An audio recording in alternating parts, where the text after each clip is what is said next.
over to you. Thank you very much, Anne, and welcome everyone to this third day of the Festival of Learning and Teaching Student Experience and to this panel discussion on the future of teaching. And I think this is a great title because we're all dying to know what the future holds. The last 6 months or so has been quite a ride, and I know that we've already done quite a lot of comparing notes on how we've been coping and what our plans are for this year. But in this session, I'd like to look further into the future beyond COVID, if we can, and consider what teaching will look like. And I've already posed a few questions to our very august panel of experts. So, what will the future delivery model look like? How is technology supporting that delivery? And what are the likely developments? How will we address the development of a strong learning community? And what can we do to ensure that the future is an inclusive one and addresses issues of social mobility and the award gap? So without further ado, I'd like to introduce our panel. We have Mary Curnock Cook, OBE, who has a non-executive portfolio in education and Edtech. Dr. Esther Jubb, Head of Academic Services of Pearson UK. Professor Devendra Kodwani, Executive Dean of the Open University Business School. And we're hoping that we will have Bugewa Apampa, Professor of Access and Participation at Birmingham City University. Can I ask you to put your questions in the Q&A section and not the chat? And we'll pick up the questions after each of the panel has had an opportunity to speak. And I'd first like to turn to Devendra Kodwani, who's going to look particularly at what will the future delivery model look like. Over to you, Devendra. Thank you, Heather, and good morning to all of you we can't see, but we know we are there. Thank you for being here. It's my privilege to be sharing some of the thoughts that come to my mind regarding teaching model that may evolve. First of all, thank you to Chartered Association of Business Schools for inviting me to be with you this morning. So I would like to make a small pitch about how the model might evolve. But before I do that, I need to clarify what I am assuming what goes in teaching model. So if you consider teaching model has some aspects which are variable, and some that are not variable. So let me list what we vary, what we see changing. So what we offer as providers, qualification awards, might be variable in future. There is a move to see qualifications or awards differently, but I'll broadly call it study goals of the students as what we offer. Then how students engage with the learning is another aspect which is quite variable. And then time, the duration of the study period, as well as when students study during their day. So I would call variability of time aspect. And then where students learn, which is a fourth variable I consider, which influences the way teaching model evolves. And what is not changing is the educational aims and learning outcomes. We may deliver them through different packages, different durations, but they will remain constant whatever way provider defines the educational aims and learning outcomes of a program. So those four variables and one constant, and how that evolves. So I will provide two perspectives. First perspective is that of a provider's perspective, our perspective as providers. How does that currently look? And when you bring in the learner's perspective, it introduces a lot more interesting possibilities which we will have to cope with. So first, about the provider's perspective on delivery models that may happen. So currently, we have a model where you have a traditional campus-based model.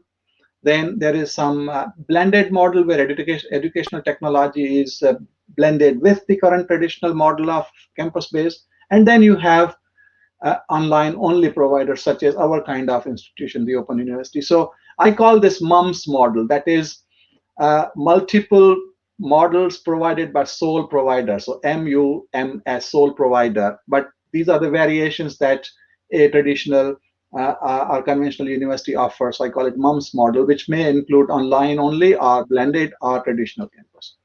Where this may go in a near future is what I call MUM plus partners. So it is you have multiple models offered by us as providers, but in partnership either with online educational providers such as edX, Coursera, Future Learn, Udemy, and other things, or with indeed another of our kind, one university campus-based partners with another university and delivers, or a combination of all those things. So that will be multiple models from sole provider with some partners and so on. So that will generate a range of options which we see are going on. So that's the provider's perspective, how it will influence the teaching model.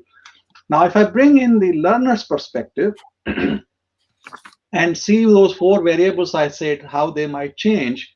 So on one axis, if you visualize with me for a second, a two-dimensional plane, on one axis you have the customization of study goals, which providers may offer students, from short courses to credit-bearing stackable qualifications and so on. So there's a possibility of a range in what you offer as a product. So that itself varies. But then interesting thing happens on the other aspect where learner has more control.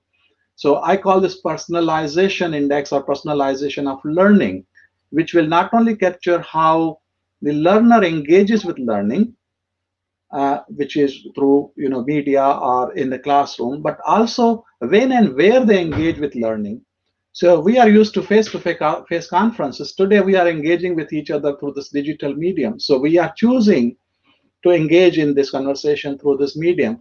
So learners increasingly will be factoring in their own personal circumstances, how much time they want to commit to study, whether they want to come in for 2 years, 3 years, or 4 years, or they want to study in tranches of 6 months, 3 months, and so on. So they would have a lot more choice, and therefore we lose that control as provider in terms of determining how a learner engages with learning. And then you have where they study. So with technologies, it is possible to study anywhere you wish to study today. And then student will choose whether they want to come in and lock themselves up on a campus for 3 years, or whether they would like to study at campus for a year and stay away for 6 months and do online and travel around or do something else, and then come back for 6 months. So they will have a lot more choice, and they will exercise that choice. That means it will introduce what I'm calling liquidity of learning. So learning becomes much more liquid, in which we have some influence, but learner will have a lot of influence too.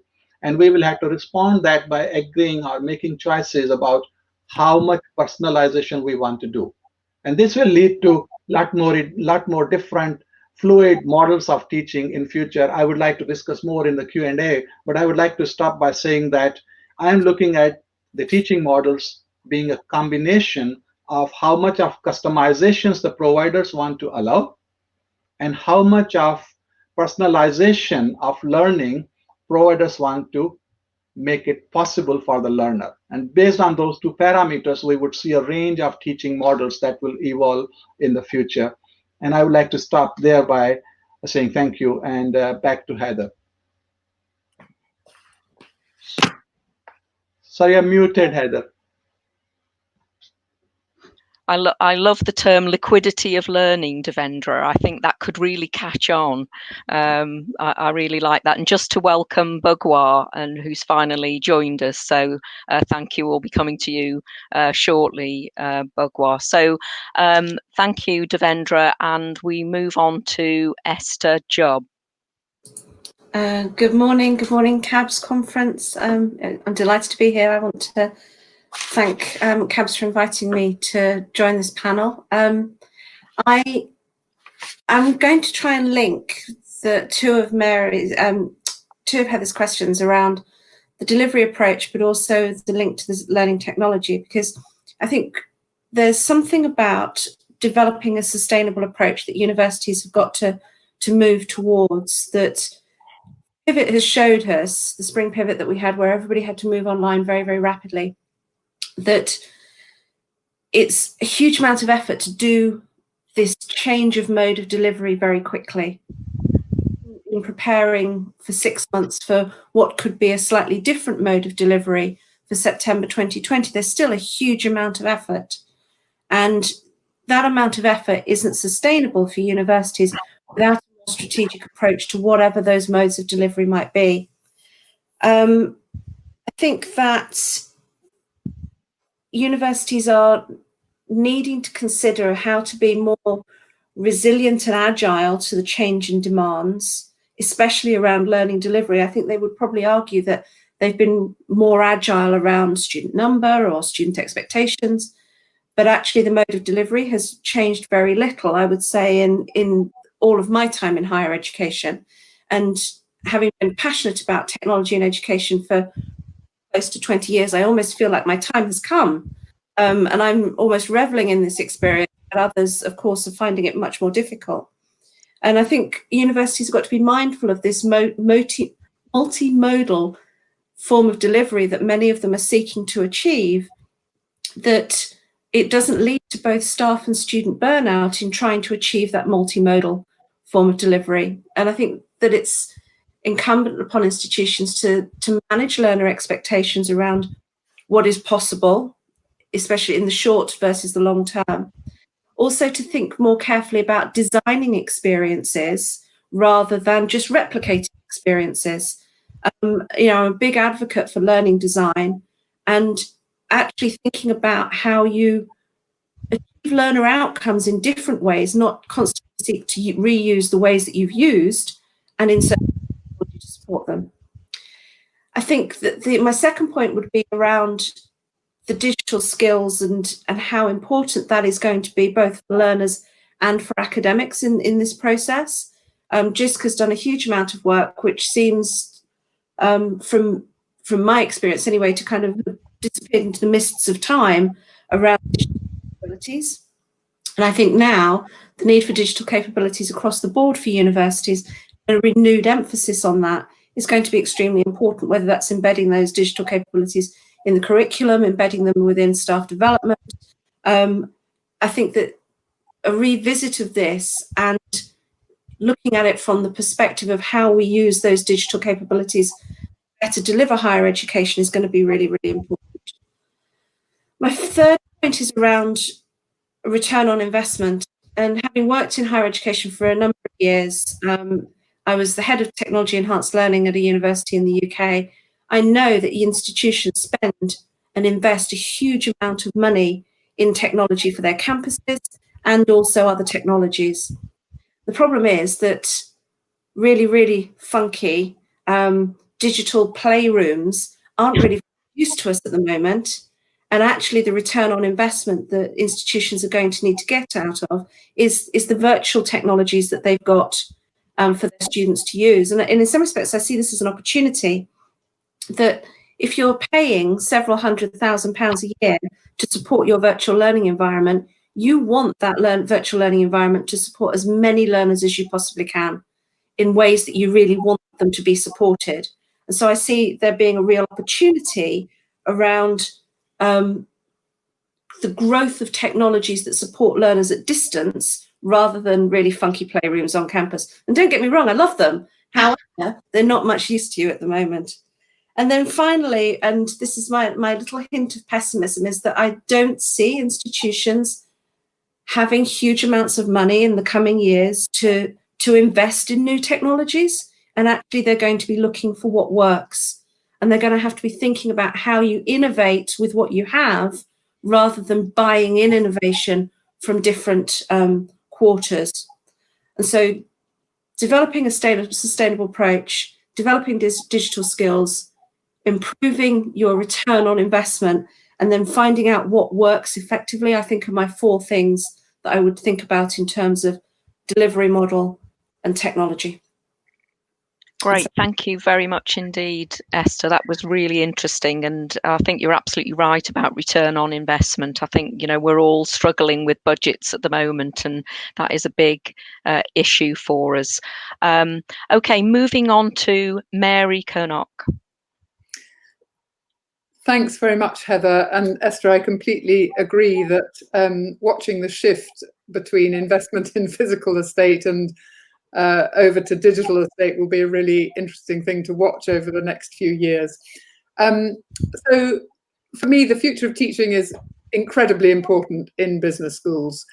And not least, I just checked this morning, apparently another 63,000 enrolments for undergraduate study this term. And that's up a whopping 4% from last year, and actually only by a few thousand students. It's the second largest subject group for undergraduate study after subjects allied to medicine. So, you know, this is a lot of students who are in our business schools.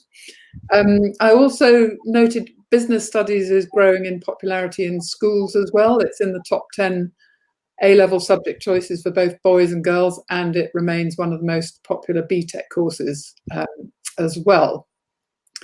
So good teaching and therefore good learning has always relied, amongst other things, on building a strong learning community. And I wanted to reflect a bit on how we build and indeed maintain a meaningful learning community when we're largely moving to distant, remote, online, digital, etc. And for me, the concept of students joining a scholarly community when they go to university is just such a powerful idea. And I think especially given that this is so far removed from what most people have experienced in school, it's often quite a challenge, isn't it, to get school leavers to make that transition from what you might think of as quite passive learning to active learning, and where they're expected to become, you know, really active agents in their own intellectual development and skills development. And I suppose the question for us is, you know, does it get harder or perhaps easier when we're using technology to mediate learning?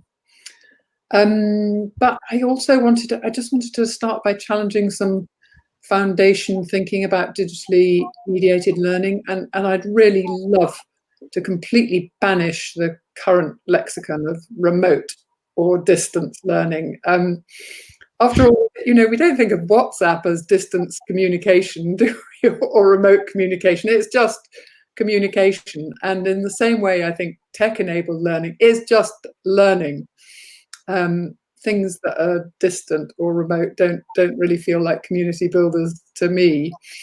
And you know, although this coronavirus has thrown us into this incredibly rapid digital acceleration, I think there's still lots to feel very positive about.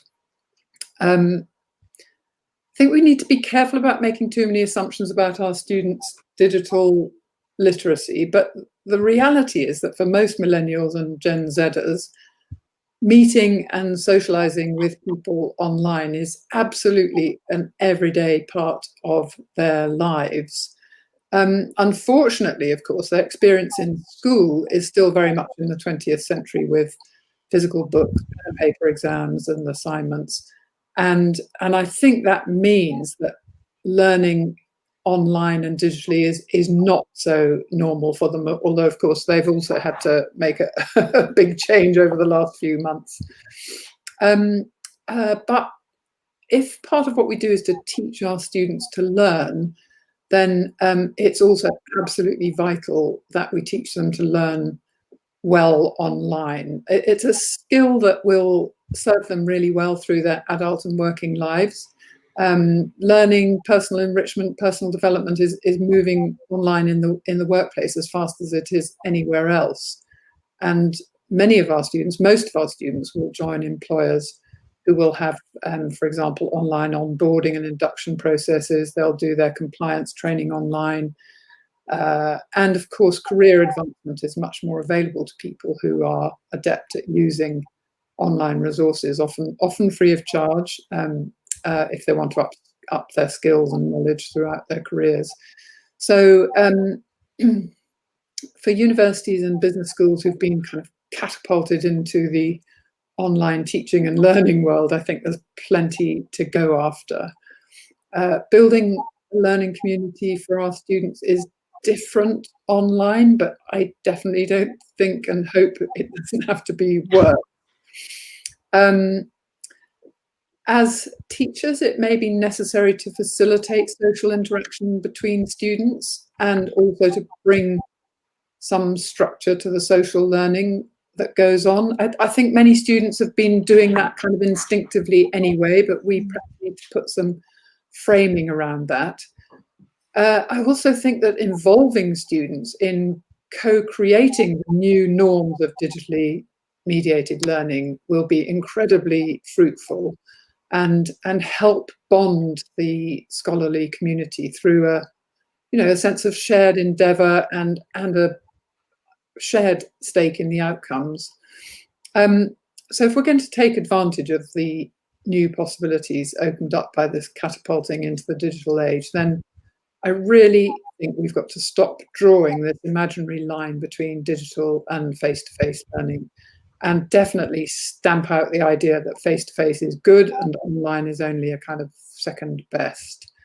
I don't like using terms like hybrid or blended, or even I read recently another neologism, phygital. All of these terms, they kind of suggest to me a rather unhealthy and unwilling mix between the two. I think it's much better to build our scholarly community optimistically around all the strengths of digitally enhanced learning, up our skills, up the skills of our students along the way, and then hope that we'll soon be able to freely use face-to-face teaching where it's the best way for students to learn. Thank you. Thank you very much, Mary. And I think you highlight the dangers of terminology there, which I'm sure I can see it being picked up in the questions as well. So I'm sure we'll return to that. So thank you very much, and welcome to Bugewa Apampa, who's going to talk about the inclusive nature of the future of teaching and addressing issues of social mobility and the award gap. So over to you, Bugewa. Good morning, everybody. I hope you can hear me. Yes. I'm really, really delighted to be invited to contribute to this session, because what I'm going to talk about is something that's actually a passion for me. And it's now become my purpose to actually raise awareness of how we can actually make the future inclusive, addressing issues of social mobility and the award and all the gaps that we have.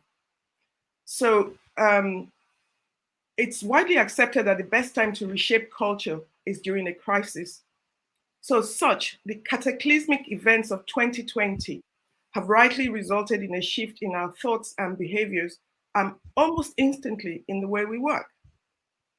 But as we embark on developing a new culture for teaching, learning, teaching, and assessment, I believe that we have a fantastic opportunity to boldly address issues of inequities that currently exist in our university communities.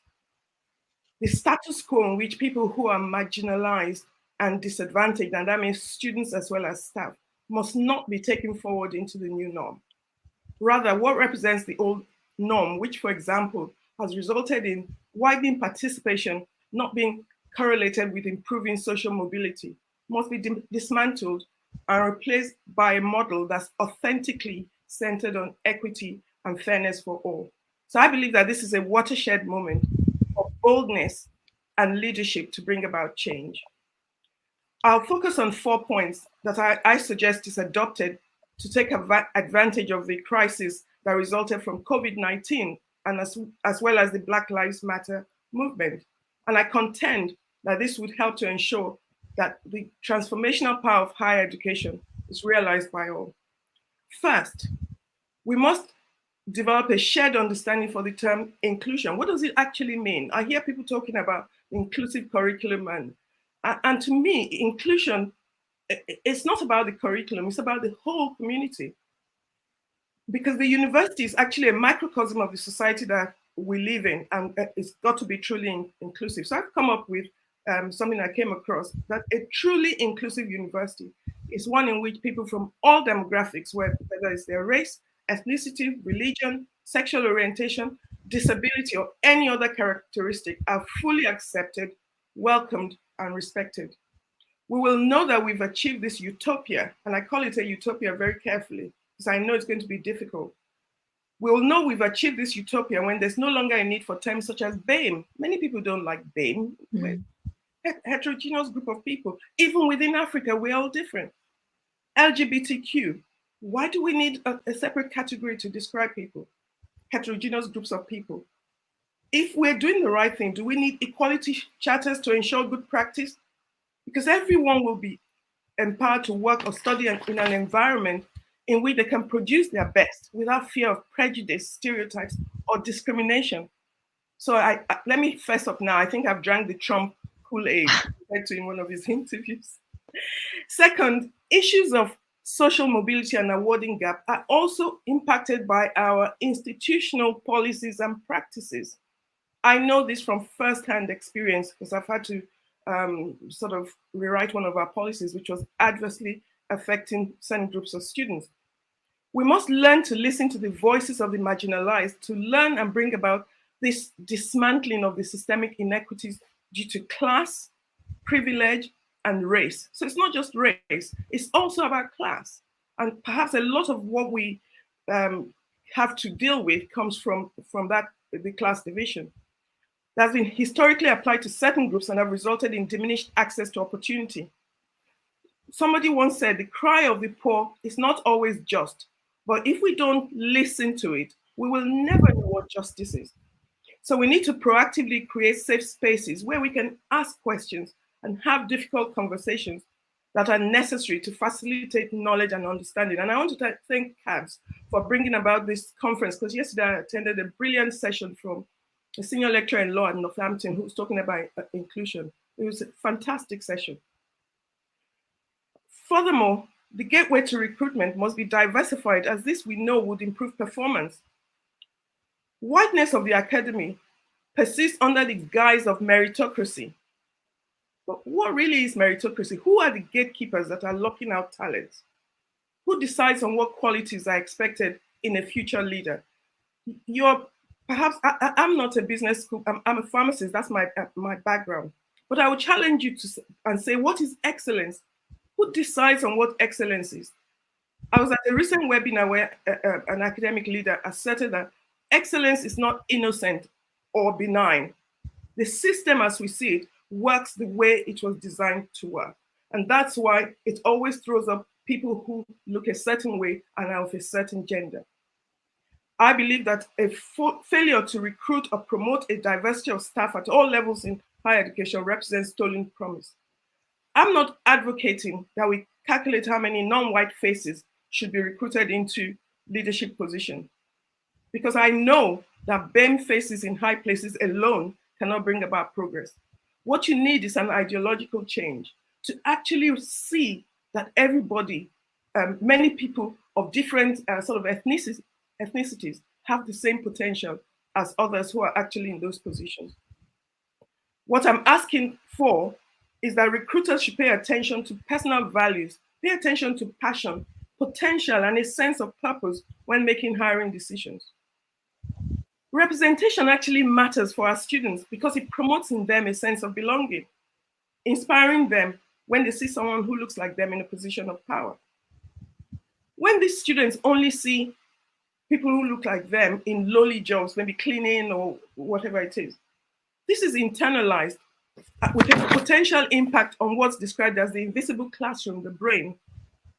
And we know, if you have come across what's it called? Richard Friedrichsen's theory of emotions, we know that negative emotions impair learning because it's described as activating the fight or flight response with the release of cortisol and adrenaline and all of that. And the mind constricts, and the ability to be open to new ideas, to build well-being resources, to be resilient is diminished. Whereas if a student has positive emotions, then the ability to learn, to develop lifelong sort of resources in terms of resilience, cardiovascular health, physical health are all enhanced. The ability to make friends are enhanced. So if our students come into an environment in which they don't see people who look like them in positions of power, then what do you think that does to them? The anxiety, the lack of confidence, those are all negative emotions that impede learning. And then you get the gaps that you get. Thirdly, all universities need to be student ready. And when I say student ready, for all students that we enroll, because once we accept that the student is qualified to be enrolled, then we need to make sure that we believe that they have the capacity to succeed. This paradigm shift will see us discard the deficit model stereotype that anticipates and accepts failure from a certain demographic. The writer Adichie said, the danger of a single story is that it create stereotypes. Not that they are untrue, but that they are incomplete. And I know that many people, when they see certain demographic of students, in particular BAME students, they assume that, oh, yes, okay, many of them reside in the lower, in areas of deprivation, IMD 1, IMD quintile 2, and so forth. And then we make a judgment on their performance based on deprivation.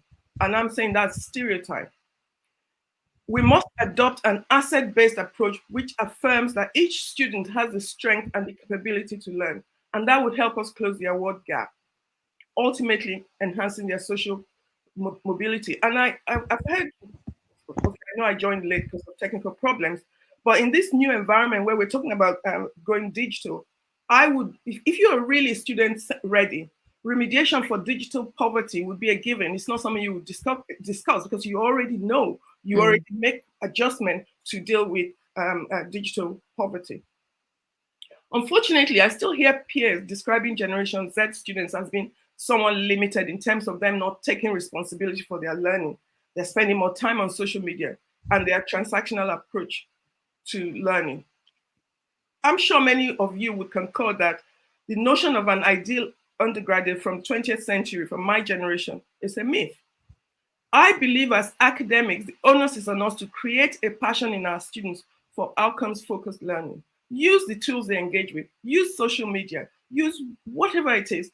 Like the last speaker said, get the students co-creating with you, and that would incite in them a passion for learning. But we also have to make sure that we reduce the content, because I've seen many, I used to be director of teaching and learning, seen a lot of curricula that's content heavy. We need to reduce content, focus on the skills that employers want, and make sure that learning is fun. Otherwise, people will not engage.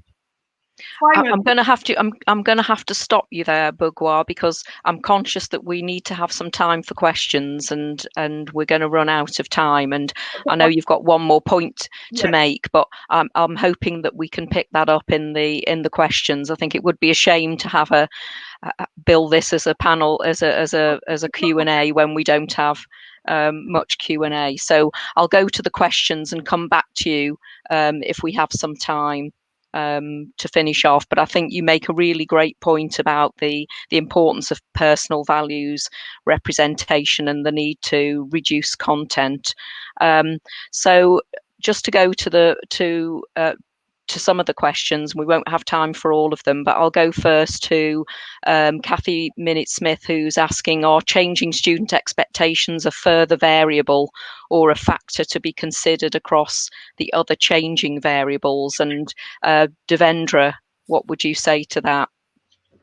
Well, thank you for that question. Actually, it depends what we mean by expectations. Actually, when I say how students engage with learning, there are a lot of expectation expressed by their revealed preferences. For example, people want to use social media type of instantaneous response from the providers. So when you have a forum, they expect the turnaround time to be less than an hour, which is not possible for us to match. So I think most of the expectations will get translated in the revealed preference of the students on how they engage with learning. So it will be very difficult for us to cater for all the expectations, and they would change. I think they would change broadly. They would expect more flexibility around the where and when they can study and how they engage with learning in terms of various types of medium. And there's a huge range of opportunities that actually will cater to their needs. But as a teacher, as an academic, I would always be mindful of not creating choices which are less effective. But again, we cannot make easily those assumptions, as Mary said about co-creating. I think they may expect us. Currently, most of the students participate in some kind of formal committees and governance systems, but they don't necessarily influence a lot of teaching decisions in the design sense, as Esther was saying. So there is an opportunity for us to engage more with the students, to capture those expectations, and then build those in the learning design process. But I wouldn't be too innovative myself to anticipating a lot of expectation. That would be a supplier's view of education, which I think we need to move away from and actually work with the users of educational experience and create experience that hopefully meets in the middle somewhere. Okay, thank you very much for that. Mary Curnock-Cook, do you have a view on on this and student expectations, how they're changing from your observations about what are happening with the different generations? Yeah, I do. I mean, the marketisation of higher education has had quite a big impact on this, and the fact that students feel that they're paying quite a lot of money for their courses has had a big impact. But I don't think this is hard to track if we're successful in treating our students, many of whom are kind of school leavers, obviously mature as well, but treating them as adults and bringing them into the scholarly community as part of that community, not on a kind of transmit-receive model that they've been used to at school. And I think helping students to be realistic about what their expectations are, and indeed what our expectations are of them, is really important.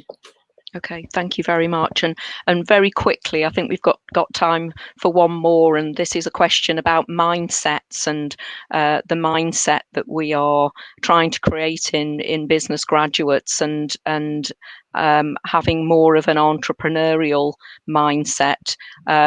Very quickly, sort of 30 seconds from each panel member on what mindset are we trying to create in students, and let's start with Bugewa.